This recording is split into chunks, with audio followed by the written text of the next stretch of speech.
고린도후서 10장 7절에서 11절 말씀. 고린도후서 10장 7절에서 11절. 한 절씩 교독하겠습니다.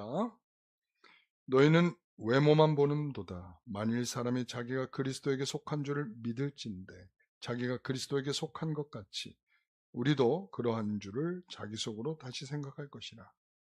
주께서 주신 권세는 너희를 무너뜨리려고 하신 것이 아니요 세우려고 하신 것이니 내가 이에 대하여 지나치게 자랑하여도 부끄럽지 아니하리라. 이는 내가 편지들로 너희를 놀라게 하려는 것 같이 생각하지 않게 함이라. 그들의 말이 그의 편지들은 무게가 있고 힘이 있으나 그가 몸으로 대할 때는 약하고 그 말도 시원하지 않다 하니 이런 사람은 다 같이요. 이런 사람은 우리가 떠나 있을 때에 편지들로 말하는 것과 함께 있을 때에 행하는 일이 같은 것임을 알지라. 아멘. 외모를 넘어 사람을 세우는 은혜의 신앙, 이런 제목으로 말씀을 함께 나누겠습니다. 우리가 고린도후서를 했던 지가 벌써 꽤 오래 전이죠. 한 달 거의 다 돼가는 시간인데요. 그렇다면 우리가 조금 더 상기해 봐야 되지 않겠나 이 생각을 해서 우리 사도 바울이 이 10장서부터는 새로운 분위기를 말하고 있어요. 그 새로운 분위기 속에서 처음 꺼내낸 내용 중에 하나가 뭐냐면 온유와 관용입니다. 나는 온유와 관용으로 너희들을 권면한다. 이렇게 이야기를 하고 있어요. 사도 바울이 그렇게 온유와 관용으로 하다 보니까 이 사람들이 좀 우습게 하는 것 같아. 고린도 교회 성도들이 좀 우습게 알았던 것 같아. 이제 그러다 보니까 그 교사들이, 거짓 교사들이 뭐라고 얘기를 하냐면 당신은 육신을 따라 행하는 사람 아닙니까? 육신을 따라. 육신을 따라라고 하는 말 속에는 뭐와 반대되는 표현이냐면 성령을 따라라고 하는 것과 반대되는 내용이에요. 그러니까 육신을 따라라고 하는 것은 네가 지금 복음을 전하는 것도 다 꿍꿍이 속에 있는 거 아니겠어? 네가 먹고 살 문제 해결하기 위해서 복음을 전하는 거지. 너 먹을 것 안 주면 네가 복음 전하겠어? 라고 하는 거죠. 그러니까 사도 바울이 이런 말을 하죠. 나는 육체에 따라 사는 사람이 아니고 육체로 하는 사람이 아니고 갈라디아서 2장 20절에 이렇게 내 안에 그리스도가 산다. 내 안에 그리스도가 산다. 나를 위해서 그리고 나를 사랑하사 자기 자신을 버리신 하나님의 아들을 믿는 믿음 안에서 사는 것이다. 나는 그렇게 산다.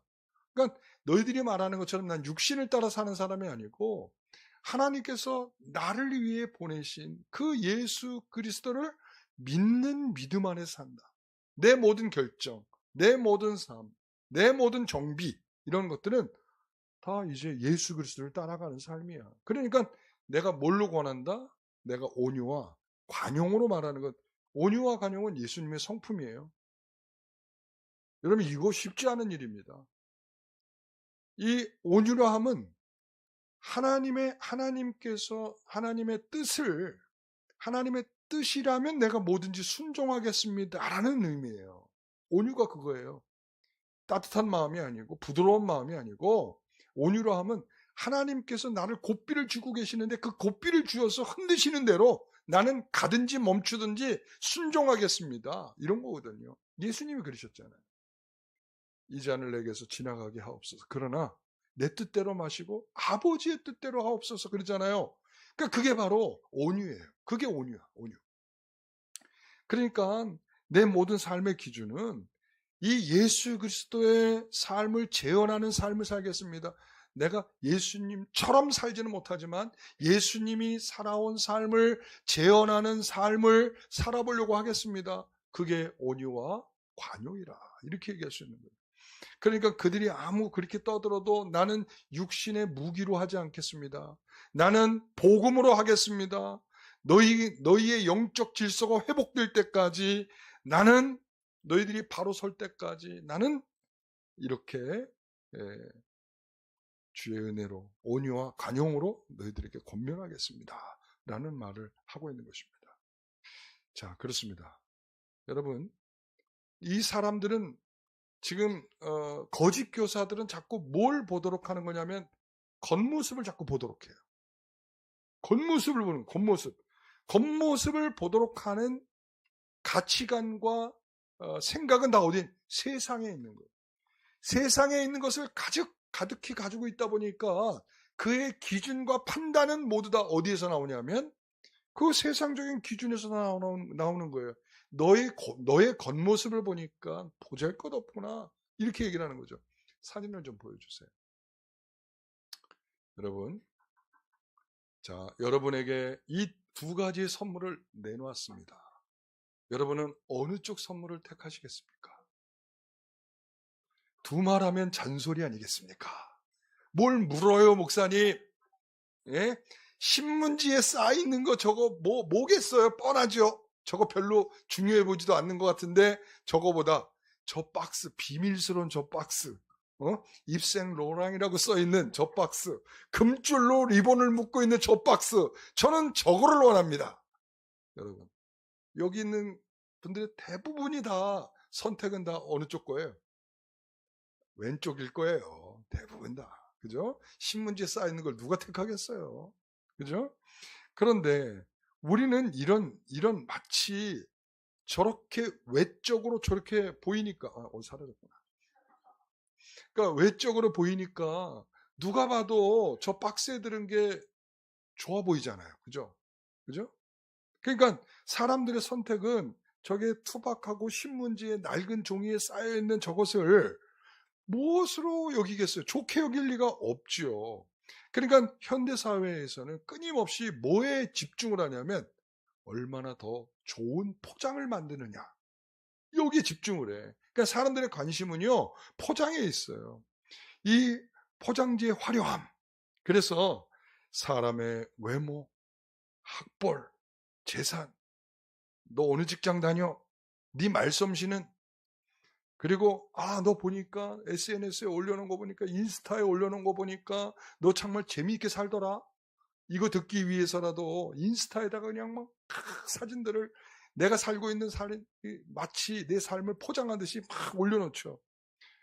그러면 우리는 요즘에 이제 사람들이요 다 뭘 뒤지냐면 인스타를 뒤지고 카톡 사진을 보고 막 이러면서 이 사람 참 행복하게 사네. 이 사람 참 즐겁게 사네. 여러분 앞으로 그런 거 올리지 마세요. 어떤 사람 부러워 죽어요. 예. 여러분 그게 사실은 외적인 내 삶이 이렇게 풍성하고 내 삶이 괜찮고 내 삶이 잘 살고 있어라고 하는 것을 사람들한테 과시하는 것 같은 효과가 있거든요. 그래서 제가 목회자들한테 절대 그런 거 올리지 말라고 그래요. 근데 꼭 올리는 사람들이 있어. 그럼에도 불구하고 예. 여러분 제 카톡에는 뭐가 있어요? 이 표 있잖아요. 표. 항상 매년마다 그러니까는 저 이상의 것은 올리지를 않아. 그러니까 사람들이 이렇게 생각하는 너 목사님은 신령해갖고 맨날 목회에만 집중하고 이거는 제가 그걸 노린 거예요. 제가 예? 그러니까 신령한 목사를 포장하기 위해서 제가 저 대문에다가 저거를 딱 걸어놓고 있는 거야. 네, 여러분 몰랐죠. 네. 그러니까 우리는 세상의 잣대가 마치 거룩한 교회 공동체에도 들어와서요. 거기에는 직분자도 상관없어요. 목사도 상관없어요. 제가 아는 목사님 중에 한 분이 학벌이 굉장히 괜찮아요. 연대를 나오신 분이야. 괜찮죠, 그죠? 저는 그만한 학벌은 안 돼서. 근데 이분이 이제 아내분도 꽤 학벌이 괜찮아요. 그러니까 목회를 하면서도 목사로서 목회를 하면서도 이분들의 중심에는 뭐가 있냐 하면 학벌이에요. 그러니까 자녀에게도 뭘 강조하겠어요? 너 좋은 대학 가야 돼. 부모들보다 더 좋은 대학 가야 돼. 그럼 갈 데가 어디야? 서울대학밖에 없네?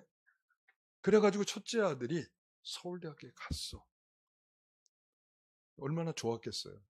근데 문제는 서울대학만 갔어. 교회를 안 다녀. 교회를 안 다녀요. 여러분 그래도 좋죠? 안 좋아요? 서울대학 갔는데 좋잖아. 교회 안 다니면 어때? 어차피 안 다닐 애들. 이러면서. 여러분, 그런데 성대하게 갔어. 그러면 목사로서 야, 이렇게 하면 안 되겠구나 생각하겠어요, 안 하겠어요? 그럼 둘째, 셋째는 어떻게 키우겠어요? 신앙적으로 키워야 되는데 아니에요. 여전히 둘째, 셋째도 역시 지금 셋째 외고 다니고 있어요. 계속 어디로 밀까요? 좋은데. 그러니까 이분의 생각 속에 아무리 목회자고 아무리 목회를 하고 있고 아무리 신앙적이어도 중요한 건 뭐냐? 학벌이야. 신앙? 나중에 갖겠지 뭐. 너무 꿈을 꾸는 것 같아. 여러분, 이게 바로 세상의 잣대고요. 세상의 화려한 기준의 포장지가 너무 이미 이 교회 안에 너무 강하게 여러분 나타나고 있어요. 그러니까 눈이 멀어요. 자신들의 눈물과 기도로 낳아준 영적인 아버지인 바울을 외면할 정도. 이게 고린도 교회에 나타난 현상이라면 오늘도 우리는 복음이 뭔지, 정말 교회에서 가르치고 있는 복음의 내용이 뭔지, 성경의 내용은 뭔지 관심 없어. 뭐가 관심 있어요? 우리가 교회 다니고 나서 복을 받았어. 우리가 교회 다니고 나서 우리 자녀가 잘 됐어. 우리가 교회를 다니고 나서 우리가 성공했어. 집 샀어. 뭐 했어. 온통 관심은 뭐냐면 거기에 있어. 여러분, 이거는요 세상적인 잣대예요. 물론 예수 믿고 잘 되면 좋죠. 여러분, 잘 못 되라는 게 아니에요.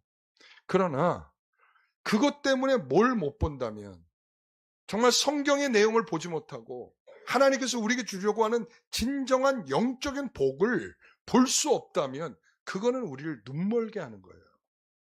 여러분, 그래서 우리 사도 바울이 이렇게 말하죠. 고린도후서 4장 7절에 우리가 보배를 어디에 가졌을까요? 질그릇에 가졌다는 거야. 그러니까 제가 이거 몇 번 얘기 드렸잖아요. 그죠? 보배를 어디에 가졌다고요? 질그릇에 가졌어. 금그릇이 아니에요. 우리 하나님께서는 우리에게 너 보배를 담아야 하니까 너는 반드시 금그릇이 되라 이렇게 말씀하지 않고요. 우리는 그냥 질그릇이에요. 질그릇 안에 뭘 담았어요? 보배를 담은 거예요. 그러니까 질그릇처럼 투박하고 깨지기 쉬운 우리들의 인생 안에다가 예수님을 담은 거예요. 여러분, 금그릇은 안 담아요.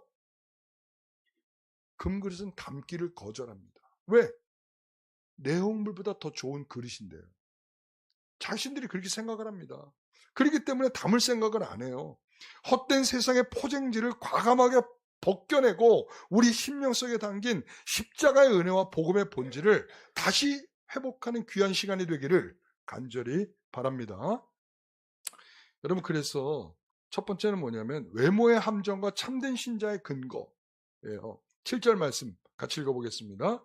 너희는 외모만 보는도다. 만일 사람이 자기가 그리스도에게 속한 줄을 믿을진데 자기가 그리스도에게 속한 것 같이 우리도 그러한 줄을 자기 속으로 다시 생각할 것이라. 이 말은 뭐냐면 너희는 외모만 생각한다. 외모의 함정에 빠져 있다. 이런 말이야. 무슨 함정이요? 외모만 보는 함정에 빠져 있다. 그러니까 지금 너희들은 나를 제대로 못 본다. 왜? 야, 보라. 누구든지 자기가 그리스도로부터 보냄을 받았다라고 생각을 하는 사람들이 있는데 이게 누구겠어요? 거짓 교사들이죠. 거짓 교사들이 야, 우리는 다 그리스도로부터 보냄을 받았어. 봐봐, 우리가 이 정도잖아. 이 정도 괜찮잖아. 우리 이 정도 능력 있잖아. 이 정도 말솜씨가 있잖아. 이 정도 너희들한테 설명할 수 있는 능력이 있잖아. 이렇게 생각을 한 거예요. 자, 그러면 누구든지 이 정도 되면 누구로부터 보냄을 받았어요? 그리스도로부터 보냄을 받았다고 하지 않냐. 근데 사도 바울이 뭐래? 만일 그렇다면, 그렇게 말한다면 우리는 더 보냄을 받았다는 것을 생각하라. 지금 이 말이에요. 그러니까 너희들은 지금 외모 때문에 지금 속고 있는데 함정에 빠져 있는 건데 너희들 제대로 봐. 누가 진짜 보냄을 받은 사람인지 지금 그 말을 하는 거예요. 여러분, 여기서 외모라고 하는 말은 프로소폰이라고 하는 말이에요. 프로소폰. 이 말은 뭐냐면 외적인 생김새, 얼굴 뭐 이런 것이라고 할 수 있어요. 그런데 여기에서 그것뿐만 아니라 우리가 가지고 있는 배경, 가문, 스펙 이 화려한 언변, 이 고린도 교회의 성도들로 말한다면 영적인 체험까지도 포함돼요. 영적인 체험. 우린 외적으로 영적인 체험을 가졌어 라고 하는 것. 자, 이런 당시 이 고린도 교회는 그리스 철학이 들어와 가지고 많은 사람들이 중산층 이상, 그리고 공부를 많이 하는 사람들은 대부분 다 뭘 하냐면 수사학을 공부해요. 수사학이 무슨 학문이냐면 말하는 학문이야. 그래서 그 사람들은 수사학과 함께 웅변술을 배워요.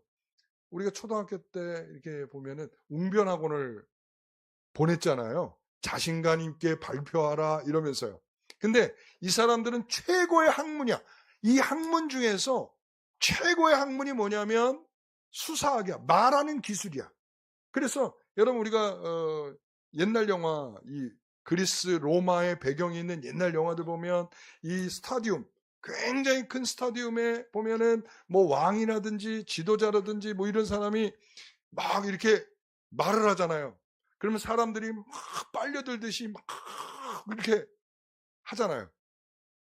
바로 그 사람들이 다 뭘 배운 거냐면 수사학을 배운 사람들이야. 그러니까 수사학은 뭐라고요? 말하는 기술이야. 말하는 기술. 그러니까 말하는 기술자들이야. 그러니까 고린도 교회 성도들이 이 말하는 기술자들이 말하는 것에 대해서 굉장히 현혹될 수밖에 없는 거예요.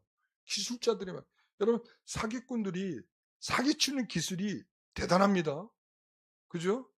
이게 사람들이 쏙 빠져들어가게 만들어서, 그러니까 이 보이스피싱도 사람이 나도 모르는 사이에 다 내놓게 만들잖아.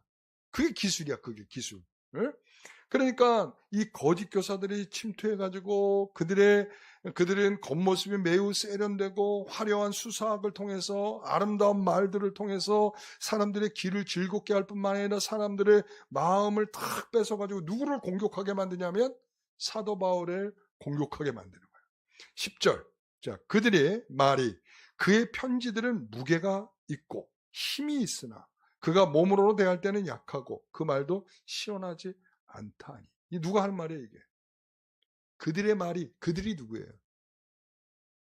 고린도 교회의 거짓 교사들. 그들이 말하는 거예요. 자, 그의 편지를 보면 무게가 있다는 거예요. 무게. 이 무게가 있다는 말이 뭔 뜻일까요? 여기에는 강압적이고 공격적인 어투가 있다. 굉장히 강하다는 거예요. 말투가 강하다.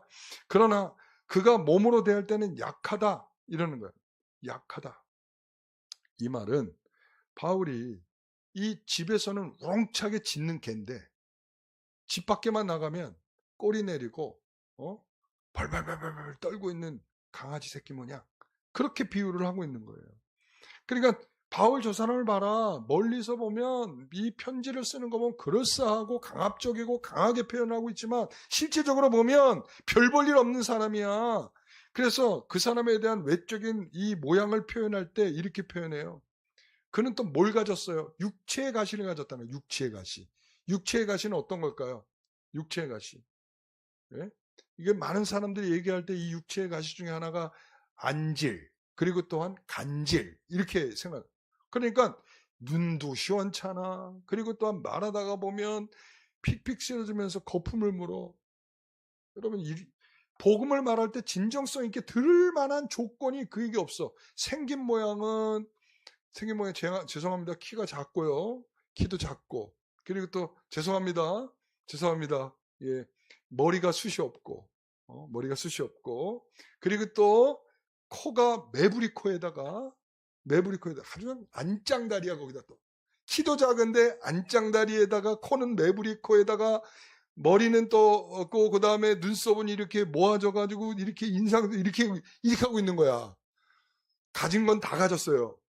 예, 굉장히 탁월한 외모를 가졌죠. 그죠? 루저로. 그러니까 저렇게 별 볼 일 없는 외형에 플러스 거기다가 육체적 가시까지 플러스하고 있는 거야. 그러니까 모양도 후져. 그리고 또한 건강도 안 해. 그리고 누구도 부럽지 않은 말하다가 픽픽 쓰러지면서 거품을 물어. 도대체 그 모양에서는 어떤 은혜도 받을 수가 없는 거야. 그러니까 고린도 교회 성도들은 이런 이야기를 들으면서 끄떡끄떡 할 수밖에 없는 거예요. 왜? 바울을 보니까 너무 시원찮거든. 그러니까는 그런 모습에서 고개를 이렇게 끄덕거리다가 어떤 생각, 영적인 착각에 빠지게 되는 거예요. 영적인 착각에. 자, 고린도전서 4장 7절, 8절 말씀을 같이 읽어보겠습니다. 누가 너를 남달리 구별하였느냐? 자, 다시요. 누가 너를 남달리 구별하였느냐? 자, 누가 너를 남달리 구별했느냐는 거야.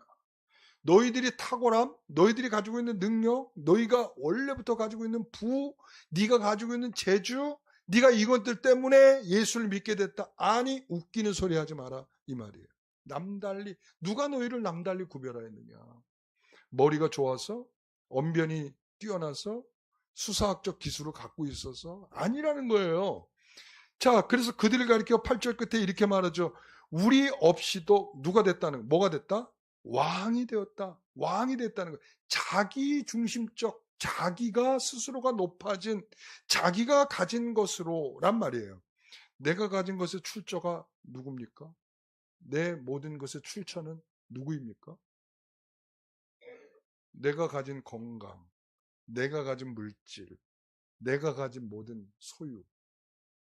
출처가 누구입니까? 정말입니까? 정말입니까? 하나님 것입니까?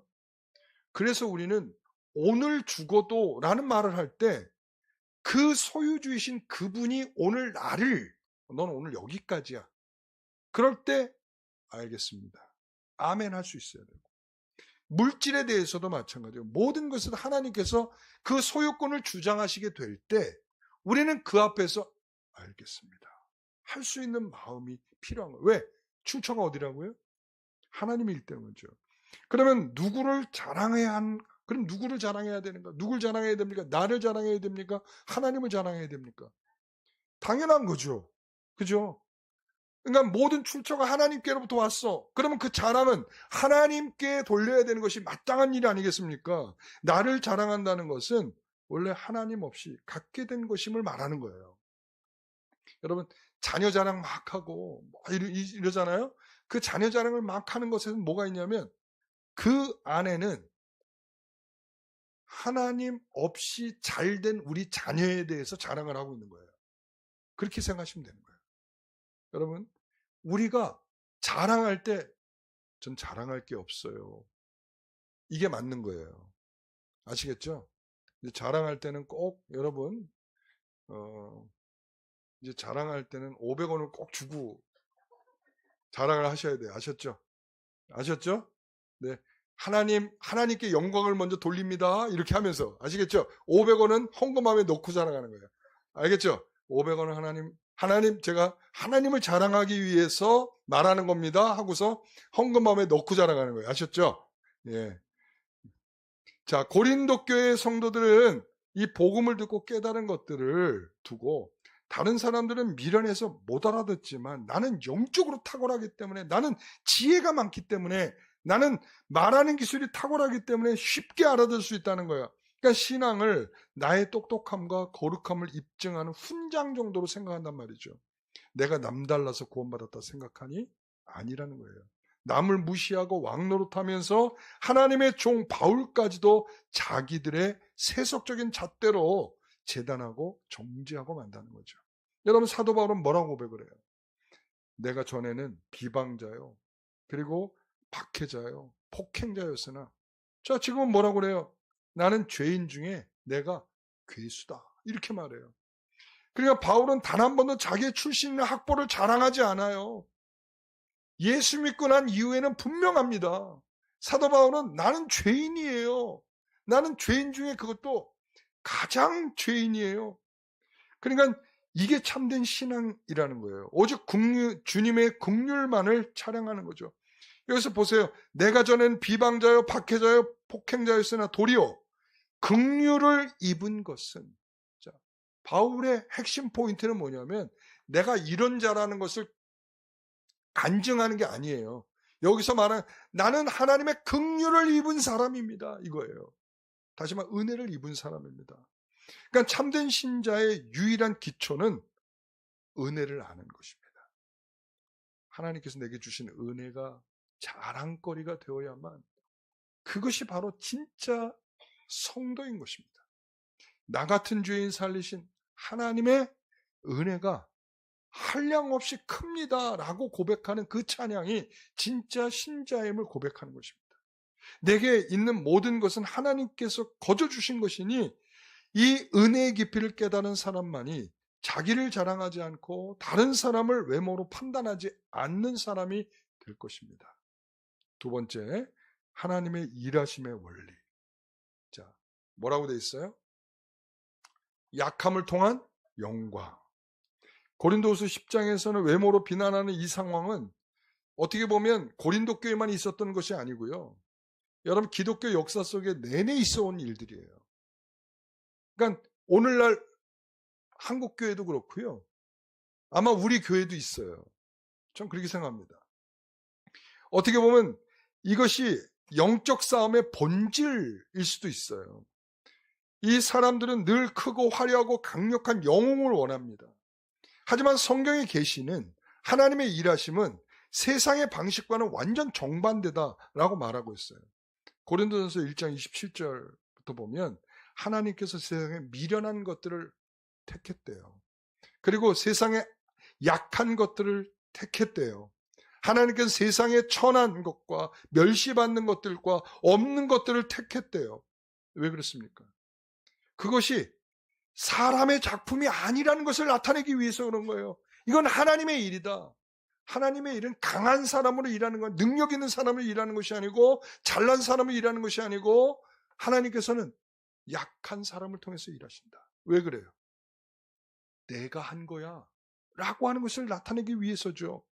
여러분, 바울이 천하를 호령하는 완벽한 미남에다가 듣는 사람들이 그냥 착착 넋을 잃고 들을 수 있을 만큼 천재적인 웅변가였다면 고린도 사람들은 바울의 인간적인 매력, 수사하게 빠져가지고 예수를 믿었을 것입니다. 그런데 그런 것이 아니라는 거예요. 여러분, 우리가 그러면 사도 바울이 정말 말을 못하는 사람이었는가? 여러분, 정말 말재주가 없던 사람인가? 말 더듬으면서 정말 사람들에게는, 여러분, 이걸 우리가 잘 이해를 해야 돼요. 이 사도행전 14장에 가서 보게 되면 루스드라에서 사도 바울이 이 안진뱅이를 일으켜 세웁니다. 그러면서 거기서 사람들이 사도 바울을 가리켜서 뭐라고 그러냐면 헤르메스라고 이야기를 해요. 헤르메스. 헤르메스는 이 그리스 로마 신화에 보게 되면 말 잘하는 신이에요. 그래서 우리가 어떤 것들을 아주 명확하게 해석한다, 어떤 글들을 해석한다, 문화를 해석한다 라고 할 때 헤르메스틱이라고 하는 단어를 써요. 영어로. 그럼 다시 말하면 뭐냐면 헤르메스라고 하는 것은 사도 바울이 말을 잘했다는 거예요. 놀라운 능력만 하나님으로부터 나타낸 것이 아니라 자기가 가지고 있는 거 못 숨기잖아요. 왜냐하면 배워온 건데, 그가 수사학을 배웠고 철학에 능통한 사람이었고 이미 학문을 꿰뚫은 사람인데, 그렇다면 그 가지고 있는 본질적인 것들이 안 나오겠어요? 네? 나올 수밖에 없죠. 제가 여러분들한테 그런 학문적인 이야기를 안 하잖아요. 네? 제가 여러분들한테도 할 수가 있어요. 근데 여러분들이 못 알아들을까봐 제가 안 하는 거예요. 저놈이 저거 공부 좀 했다 그러더니 공부를 자랑하려고 저렇게 하려고, 제가 그렇게 안 하려고 조금 좀 무식해 보일 수 있는 말을 제가 어느 때는 일부러 막 써요. 일부러. 왜 그런가 하면 성도들이 좀 더 잘 이해하라고.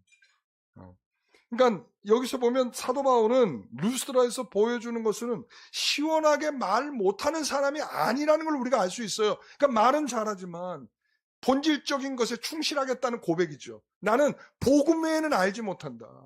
예수 그리스도의 십자가에 죽으신 것, 그것만을 내가 복음의 핵심으로 두고 말하기로 작정한 사람이다. 그러니까 거기에 수사학적이거나 웅변적인 거나 어떤 내용들을 왜곡시킬 수 있는 것들을 내가 포장하지 않겠다. 이런 결심을 한 거죠.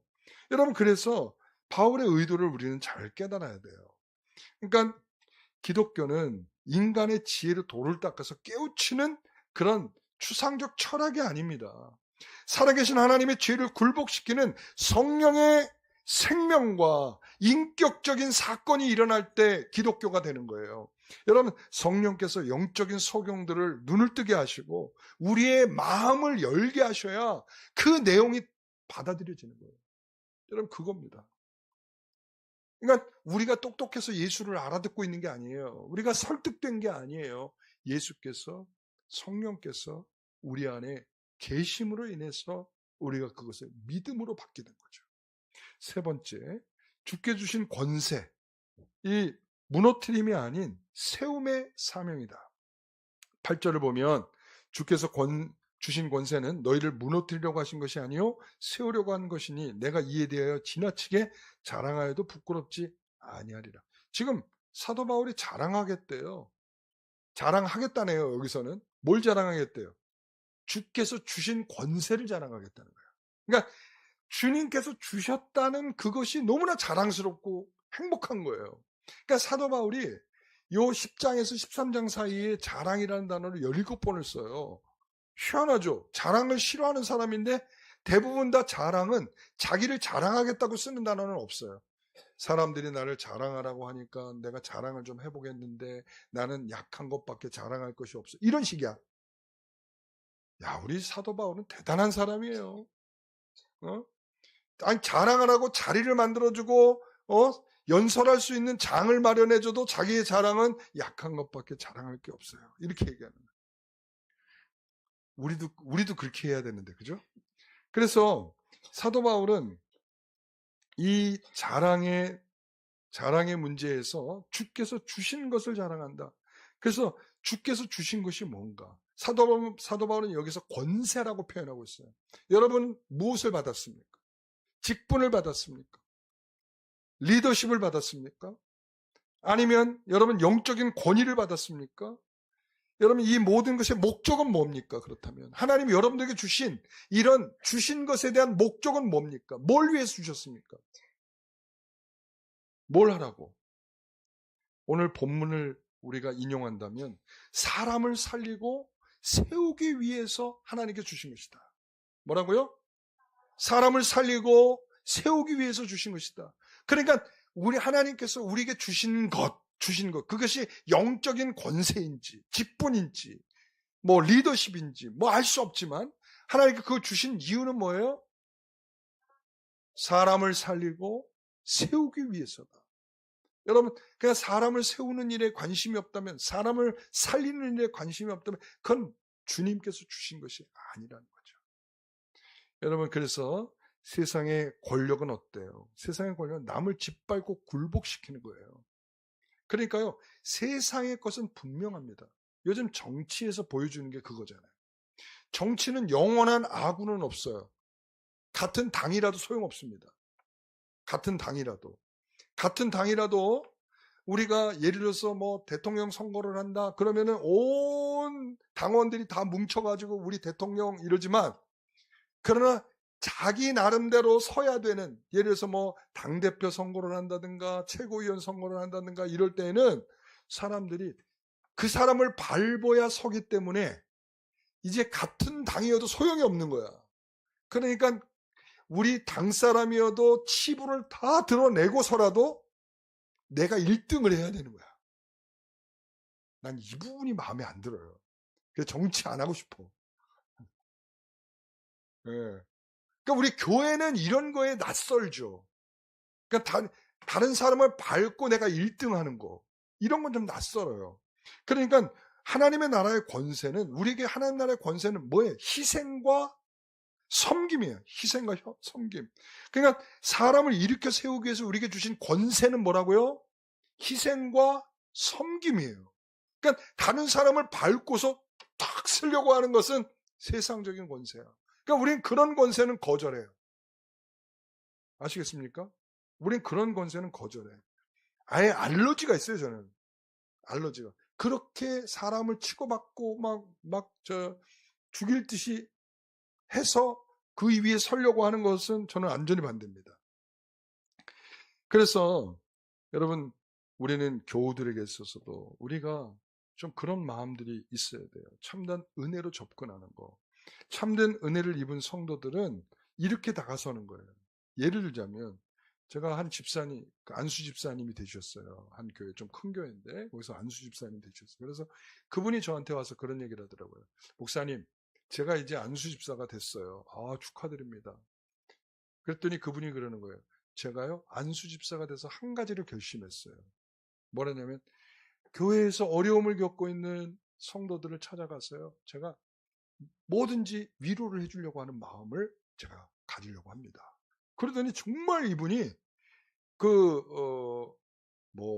어떤 병에 걸렸다고 하거나 사업을 어려워, 그리고 또 교회에서 상처를 받아가지고 이런 사람들 있으면 무조건 이렇게 선물 한 꾸러미를 해가지고는 늘 찾아가서 신방을 하는 거야. 이야, 지금까지도 하고 있어. 10년이. 근데 아직도 집사야. 장로가 못 되고. 좀 안타깝긴 하죠. 교회가 크면 그래. 교회가 크면 이게 그렇게 뒤에서 은밀하게 하는 일들은 잘 안 드러나. 이 사람들이 겉만 봐서 그래요. 예. 그러니까 뒤에서 은밀하게 하는 일들이 잘 드러나지 않으니까 전 그러면서 집사님 얼마나 마음이 무너지고 힘드세요. 제가 집사님 위해서 기도하겠습니다. 가서 하는 말은 이거래. 얼마나 힘드세요. 제가 집사님 위해서 기도하겠습니다. 이거 한마디야. 그런데 거기 그렇게 찾아가면 성도들이 그렇게 좋아한대.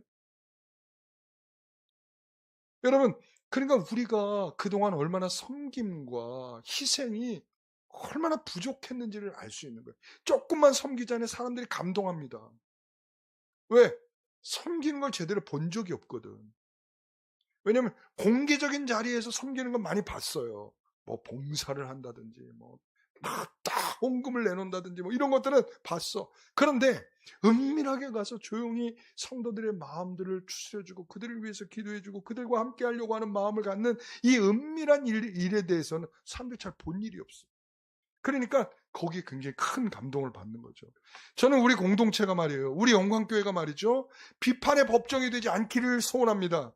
상처 입은 영혼들을 위해서 우리가 서로 위로하고 섬기고 또 그들을 위해서 희생할 줄 아는 우리 성도들이 되는 것. 전 그게 우리 교회의 목표예요.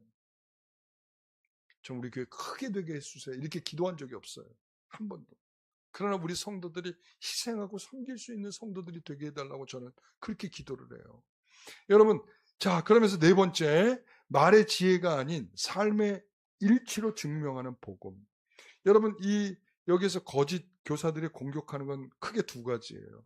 영적 지도자가 왜 외적으로 그거밖에 안 되냐, 이거하고, 두 번째는 너는 함께 할 때는 우리와 함께 할 때는 우리와 함께 할 때와 떠나 있을 때는 왜 이렇게 이중 플레이냐, 이중 인격자냐, 이렇게 얘기를 해요. 근데 사도 바울이 11절에 이렇게 말하죠. 같이 읽어봅니다. 이런 사람은 우리가 떠나 있을 때에 편지들로 말하는 것과 함께 있을 때에 행하는 일이 같은 것임을 알지라. 뭐라고 그래요? 나는 같다. 거짓 교사들이 고린도 교회 성도들에게 이렇게 감언이설을 하면서 사도 바울은 이렇게 너희들하고 있을 때와 편지를 보낼 때하고 다른 사람이야, 이중인격자야, 엄히 말하는 것 같잖아. 그러나 너희들한테 오면 아무 말 못하잖아. 바로 이런 사람이 바울이야, 이렇게 얘기했단 말이에요. 그러나 바울은 내가 편지로서 내려간 복음의 진리와 너희 곁에서 텐트를 꿰매며 눈물로 섬겼던 내 삶의 행함은 정확하게 일치한다. 지금 그 말을 하고 있는 거예요. 여러분, 현대교회가 세상으로부터 지탄받는 가장 부족함의 이유가 뭡니까? 뭐예요? 이 거룩한 말을 뒷받침하는 삶이 없기 때문이에요.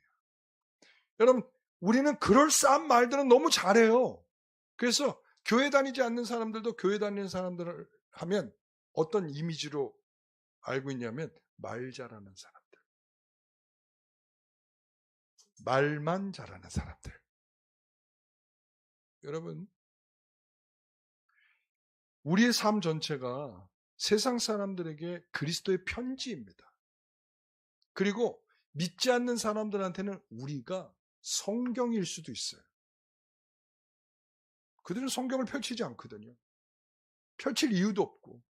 그런데 우리를 통해서 뭘 아냐면 예수 그리스도를 알게 되고 하나님을 알게 되고 그렇게 되는 거예요. 그러니까 성도들의 온유한 표정, 정직한 손길, 손해를 봄에도 불구하고 양보하는 모습. 결국은 있죠. 이런 걸 통해서 뭘 보냐면 그리스도를 보는 거예요. 그들은 성경을 펼쳐드는 것과 같죠. 신앙의 고백과 일상의 삶이 하나로 일치될 때 비록 우리의 말씀씨가 서툴러도 성령의 능력과 은혜는 사람들에게 흘러가게 돼 있어요. 여러분, 우리는 포장지를 벗고 은혜의 사람으로 거듭나기를 원합니다. 재미없네요. 이럴 때는 막 제가 말솜씨가 없어서 그래요. 그죠? 자, 포장지를 벗고 은혜의 사람으로 거듭나기를 원합니다. 여러분, 우리는 이 복받기를 원하는 종교가 아니에요. 제가요, 며칠 전에 내소사에 다녀왔습니다. 군산에 있는 그 내소사에 갔는데요.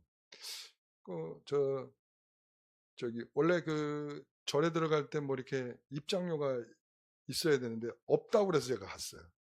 저는 있다고 그랬으면 아무리 좋다고 그래도 안 가요.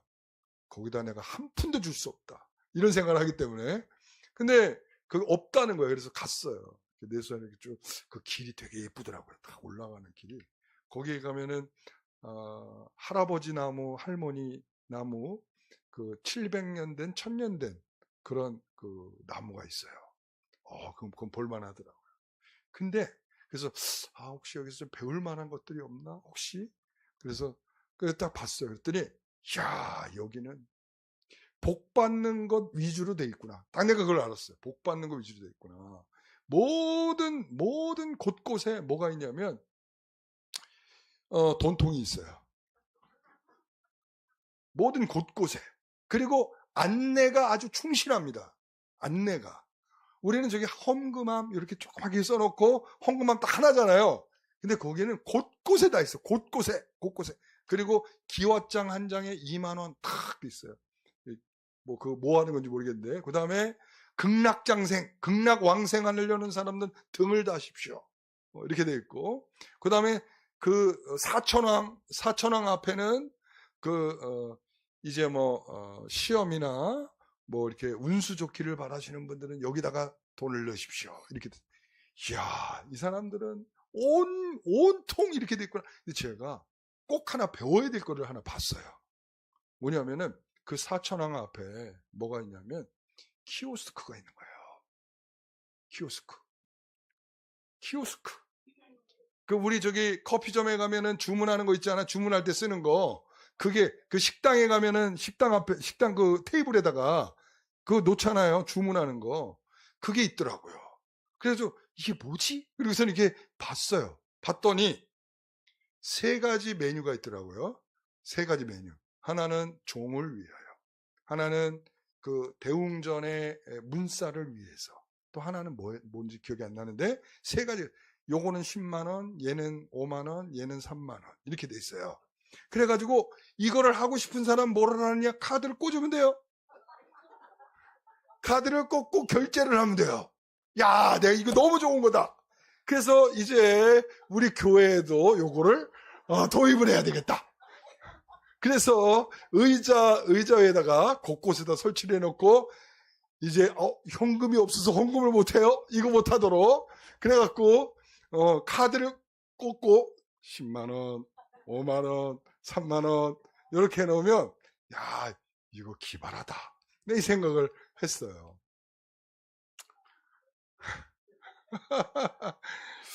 야, 그래서 역시 복 받으려고 하는 종교는 타입이 틀리구나. 우리하고는 다르다. 우리하고는 정말 다르다. 우리는 복 받는 걸 우리가 기본적 원리로 생각하고 있지는 않죠. 우리는 이제 다음 부를 찬송가에서도 거기서 그렇게 얘기를 해요. 우리가 내가 주께 가까이 왔으니 내게 복을 주십시오. 이 말은 뭐냐면 내가 하나님께 가까이 온 자체가 복입니다. 라는 고백이에요. 그러니까 우리는요, 우리는 희생과 섬김을 그리스도를 닮아서 우리가 그것을 실천하고자 그리스도인이 된 사람들이에요. 그래서 우리의 삶이 외적으로는 누가 봐도 별 볼 일 없을 수 있어. 그러나 그 약함에 하나님의 일하심의 은혜가 있고 하나님의 능력이 나타나고 하나님의 역사가 흘러가게 하는 놀라운 수단이 된다는 사실을 생각하면 저는 기꺼이 약함을 택하야겠다, 이런 마음을 갖게 되는 거죠. 오늘 우리 모든 성도들이 그러면서, 자, 첫 번째, 외모와 조건으로 나 자신과 이웃을 판단하지 마십시오. 두 번째, 비판의 손가락을 거두고 사람을 세워주는 자가 되십시오. 세 번째, 화려한 말의 지혜가 아니라 진실한 삶의 순종으로 증명하십시오. 라고 여러분들에게 실천적 내용으로 결론을 내리겠습니다. 기도하겠습니다. 하나님 감사합니다.